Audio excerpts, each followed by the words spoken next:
ಧರ್ಮ ಅಥವಾ ಮುಸಲ್ಮಾನ ಯುವಕರು ಅಥವಾ ಮುಸಲ್ಮಾನರುಗಳ ಸಂಪ್ರದಾಯ ಆಚರಣೆಯ ವಿರುದ್ಧ ತಾವು ಅವರಿಗೆ ಆ ಧರ್ಮದ ವಿರುದ್ಧ ಅವರನ್ನ ಜಾಗೃತಿಗೊಳಿಸೋದು ತಪ್ಪಲ್ವಾ ಸರ್? ನಾವು ಮುಸ್ಲಿಮ್ಸ್ಗೆ ಇರೋದ ಅಲ್ಲ, ನಿಮಗೆ ಮೊದಲೇ ಹೇಳಿದ್ದೀನಿ. ನಾನು ಇಸ್ಲಾಮಿಕ್ಗೆ ಇರೋದ ಇದ್ದೀನಿ. ಇಸ್ಲಾಮಿಕ್ ಅಂದ್ರೆ ಏನ್ ಸರ್? ಭಯೋತ್ಪಾದನೆ.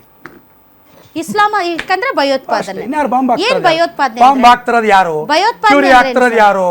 ಯಾರು? ಬೆಳಿಗ್ಗೆ ಎದ್ದು 6 ಗಂಟೆಗೆ ಅಲ್ಲ ಒಬ್ಬನೇ ದೇವರು ಬಿಟ್ಟರೆ ಯಾರು ಇಲ್ಲ, ಮುಕ್ತಿಯರು ಕಾಫಿರ್ ಅಂತ ಸರ್ವ ಜನಾಂಗದ ಶಾಂತಿಯ ತೋಟ, ಸರ್ವ ಜನಾಂಗದ ಶಾಂತಿಯ ತೋಟ ಇರೋ ಮನೆಗೆಲ್ಲ ಬೆಂಕಿ ಹಾಕೊಂಡು ಡಿಸಿಗೆ ಎಸ್ಪಿಗೆ ಹೊಡ್ಕೊಂಡು ಏಕವಚನದಲ್ಲಿ ಮಾತಾಡ್ಕೊಂಡು ಹೋಗುವಂತ ಹಾಗಾದ್ರೆ ತಾವು ಮುಸಲ್ಮಾನರ ಅಥವಾ ಇಸ್ಲಾಮಿಕ್ ವಿರುದ್ಧ ಎತ್ಕಟ್ತೀರಿ? ಎತ್ತು ಕಟ್ಟಲ್ಲ ರೀ, ಜಾಗೃತಿ ಮಾಡ್ತೀವಿ. ಎತ್ತಾಕ್ ಕಟ್ಟಬೇಕು? ಅವ್ರನ್ನ ಎತ್ಕಟ್ಟಕ್ಕೆ ನಮ್ಮ ಮತ್ತೇನ್ ಸರ್? ಅವ್ರು ಸರಿ ಇಲ್ಲ, ಅವ್ರು ಭಯೋತ್ಪಾದಕರು, ಅವ್ರ ಜೊತೆ ಮದುವೆ ಆಗಬೇಡಿ, ಅವ್ರು ಲವ್ ಜಿಹಾದ್ ಮಾಡ್ತಾರೆ, ಹೋರಾಟನೇ. ಯಾರು ನಮ್ಮ ಹೆಣ್ಣು ಮಕ್ಕಳ ವಿರುದ್ಧ ಹೋಗ್ತಾರೆ ಹೋರಾಟನೇ. ಇವತ್ತು ನಾವು ಮುಕ್ಕೋಟಿ ದೇವರಂತ ಗೋಮಾತೆಯನ್ನು ಪೂಜಿಸ್ತೀವಿ, ರೋಡಲ್ಲಿ ಕತ್ತರಿಸ್ತಾ ಅದಕ್ಕೆ ವಿರೋಧ ಮಾಡಿದ್ರೆ ವಿರೋಧ ಮಾಡ್ತೀವಿ. ಮತ್ತೆ ಸುಂದರೇಶ್ ಅವರೇ, ಕಾಯ್ದೆ ಬಂದಿಲ್ಲ, ನೀವು ಬಚಾವಾದ್ರಿ. ಕಾಯ್ದೆ ಬಂದಿದ್ದರೆ, ಕಾಯ್ದೆ ಜಾರಿಗೆ ಆದರೆ ಇವತ್ತು ನೀವು ಮಾತಾಡಿದಿರಲ್ಲ, ಇದರಲ್ಲಿ ಹಲವಾರು ಅಂಶಗಳು ಆ ಒಂದು ಕಾಯ್ದೆಯನ್ನ ಅಟ್ರಾಕ್ಟ್ ಮಾಡುತ್ತವೆ. ತಾವು ಇವರ ಸಿದ್ಧಾಂತ ಏನು ಅಂತ ಕೇಳಿ ಅದನ್ನ ಬಿಟ್ಟು ಮಾತಾಡುವ. ಈ ಕಾಯ್ದೆ ಏನಿದೆ ಅದನ್ನ ನಾನು ಪರಿತ್ರಾಣಾಯ ಸಾಧುನಾಂ ವಿನಾಶಾಯ ಚ ದುಷ್ಕೃತಂ ಧರ್ಮ ಸಂಸ್ಥಾಪನಾರ್ಥಾಯ ಸಂಭವಾಮಿ ಯುಗೆ ಯುಗೆ. ಇದು ಕೃಷ್ಣ ಹೇಳಿರುವಂಥದ್ದು. ನಾನು ಯಾವಾಗ ಅಧರ್ಮ ಹೆಚ್ಚಾಗುತ್ತೆ, ಕಾನೂನಲ್ಲಿ ಧರ್ಮ ಸಮಾಜದಲ್ಲಿ ಅರಾಜಕತೆ ಯಾವಾಗ ಹೆಚ್ಚಾಗುತ್ತೆ, ನಾನು ಮತ್ತೆ ಮತ್ತೆ ಬರ್ತೇನೆ ಅಂತ ಹೇಳಿ ಬೇರೆ ಬೇರೆ ರೂಪದಲ್ಲಿ. ಈ ಕಾನೂನಿನ ರೂಪದಲ್ಲಿ ಕೃಷ್ಣ ಬರ್ತಾ ಇದ್ದಾನೆ, ಎಲ್ಲ ಸಮಾಜ ವಿರೋಧಿ ಶಕ್ತಿಗಳನ್ನು ಮಟ್ಟ ಹಾಕ್ತಾನೆ. ಇದನ್ನ ನಾನು ಸ್ವಾಗತ. ಮುಸ್ಲಿಂ ಬಾಯಲ್ಲಿ ಈ ಶ್ಲೋಕ ವೆರಿ ಗುಡ್. ಈ ಲಾ ತಗೊಂಡ್ಬರೋದು ಬರೀ ಕಾಂಗ್ರೆಸ್ ಪಾರ್ಟಿಗೂ ಅನ್ವಯ ಆಗುತ್ತೆ, ಎಲ್ಲಾ ಪಾರ್ಟಿಗೂ ಅನ್ವಯ ಆಗುತ್ತೆ. ಈ ತರ ಯಂಗ್ಸ್ಟರ್ಸ್ಗಳು, for example it may be Tejasvi Surya, Pratap Simha, ಇವ್ರು ನೋಡ್ಕೊಂಡು ಅವ್ರ ಕಾರ್ಯಕರ್ತರು ಅದೇ ರೀತಿ ಫಾಲೋ ಮಾಡ್ತಾರೆ.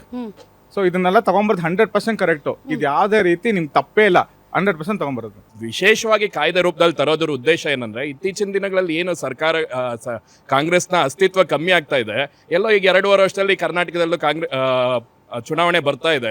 ಈ ಸಂದರ್ಭದಲ್ಲಿ ಬಿಜೆಪಿ ನಾಯಕರನ್ನ ಮತ್ತೆ ಹಿಂದುತ್ವದ ಪರವಾಗಿರುವಂತ ನಾಯಕರನ್ನ ಮಟ್ಟ ಹಾಕೋದು ನಿಮ್ಮ ಗುರಿ ಅನ್ನೋದು ನನ್ನ ಒಂದು ಅಭಿಪ್ರಾಯ. ಮನಸ್ಸೋ ಇಚ್ಛೆ ಬಾಯಿಗೆ ಬಂದಂಗೆ ಮಾತಾಡೋದು, ಹೊಡಿರಿ ಬಡಿರಿ ಕೊಲ್ರಿ ಚುಚ್ಚಿರಿ, ಆ ದೀಕ್ಷೆ ತಗೊಳ್ಳಿ ಈ ದೀಕ್ಷೆ ತಗೊಳ್ಳಿ ಅಂತ ಹೇಳೋದು, ಅದಾದ್ಮೇಲೆ ಬಡವ್ರ ಮನೆ ಮಕ್ಕಳನ್ನೆಲ್ಲ ಬೀದಿಗಿಳಿಸಿ ಹೋರಾಟ ಮಾಡೋವಂಥದ್ದು, ಬಡಿಗೆ ತಗೊಂಡು ಹೊಡೀರಿ ಅಂತ ಹೇಳೋದು, ಈ ಥರದ್ದೆಲ್ಲ ಪ್ರಚೋದನೆ ಮಾಡಬಾರ್ದು. ಮುಂದೆ ಒಂದು ದಿನ ಇದು ಎಲ್ಲರಿಗೂ ತೊಂದರೆ ಆಗುತ್ತೆ ಅಂತ ಹೇಳಿ ಈ ಒಂದು ದ್ವೇಷ ಭಾಷಣ ವಿಧೇಯಕ ತಂದಿದ್ದಾರೆ. ಅದಕ್ಕೆ ನಮ್ಮೆಲ್ಲರ ಸಂಪೂರ್ಣ ಬೆಂಬಲನೂ ಇದೆ.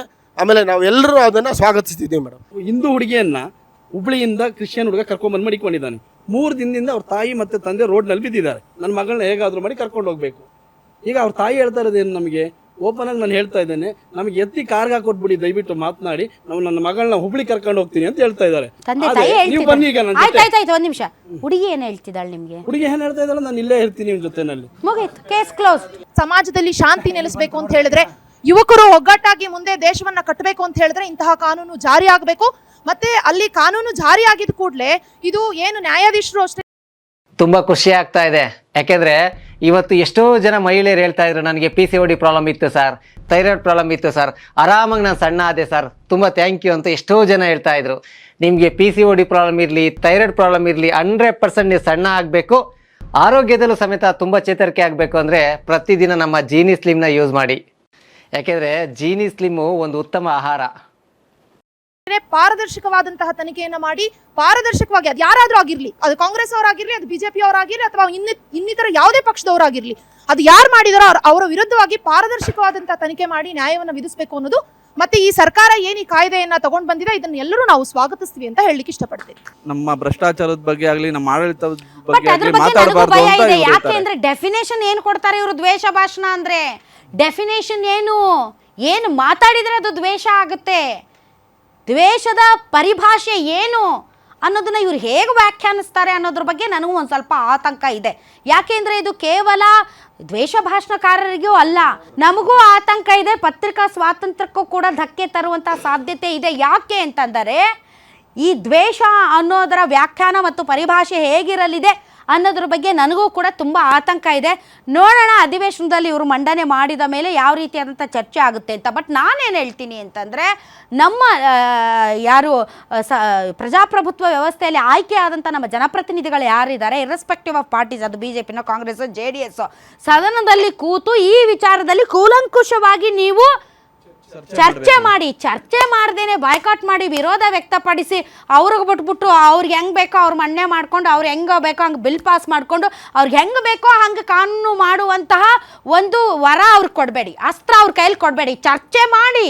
ಏನು ದ್ವೇಷ ಅಂದರೆ, ಏನು ದ್ವೇಷ ಭಾಷಣ ಅಂದರೆ, ಅದರ ಪರಿಮಿತಿ ಏನು, ಅದರ ವ್ಯಾಪ್ತಿ ಏನು, ಅದರ ಕಾನೂನುಗಳು ಹೇಗಿರಬೇಕು ಅನ್ನೋದ್ರ ಬಗ್ಗೆ ಚರ್ಚೆ ಮಾಡಿ. ಚರ್ಚೆ ಮಾಡದೆ ಬಾಯ್ಕಾಟ್ ಮಾಡಿದ್ರಂದ್ರೆ ಗ್ಯಾರಂಟಿ ಕಾಂಗ್ರೆಸ್ ಅವರು ನಿಮಗೆ ತುಳಿಯಕ್ಕೆ ಹೆಂಗ ಬೇಕೋ ಹಂಗ ಮಾಡ್ಕೋತಾರೆ. ಯಾರೆಲ್ಲ ಒಂದು ಧರ್ಮದ ವಿರುದ್ಧವಾಗಿ, ಒಂದು ಸಮುದಾಯದ ವಿರುದ್ಧವಾಗಿ ಯಾರೆಲ್ಲ ಏನೇನೆಲ್ಲ ಪಿತೂರಿಗಳನ್ನು ಮಾಡಿ ಅವರನ್ನ ಯುವಕರಲ್ಲಿ ದ್ವೇಷ ಹುಟ್ಟಿಸ್ತಾರೆ. ಒಳಗೆ ಹಾಕಬೇಕು ಅನ್ನೋ ಪದನು ದ್ವೇಷನ ಅಂತ ಅವಾಗಿಂದ ತಲೆಯಲ್ಲಿ ಕೊರಿತಾ ಇದೆ.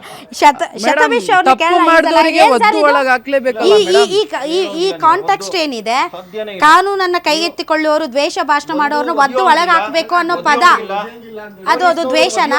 ಒಳಗಾಕೋಂಗಿಲ್ಲ ಅಂದ್ರೆ ಕೋರ್ಟ್ ಅದು ಆರ್ಡರ್ ಕೊಡ್ಬೇಕು. ಇವ್ರಿಗೆ ಒಳಗಾಕುವಂತ ಆರ್ಡರ್ ಇಲ್ಲ, ಇವ್ರು ಕೋರ್ಟ್ ಹೋಗಿ ತಗೊಂಡು ಹಾಕಬೇಕು. ಒದ್ಯೋಂಗೂ ಇಲ್ಲ, ಒಳಗಾಕೋ ಇಂಥವೆಲ್ಲ ಇರ್ತಾವ ಸರ್ ಬಹಳ. ಮತ್ತೆ ಮುಸಲ್ಮಾನರ ವಿರುದ್ಧ ನಿಮ್ದು ಹೋರಾಟ ಯಾಕೆ? ಯಾರು ಇಸ್ಲಾಮಿಕ್ ವಿರುದ್ಧ ಹೋರಾಟ, ನಾಟ್ ಮುಸಲ್ಮಾನ್ ವಿರುದ್ಧ ಹೋರಾಟ ಅಲ್ಲ. ಇಲ್ಲ ಕರೆಕ್ಟ್.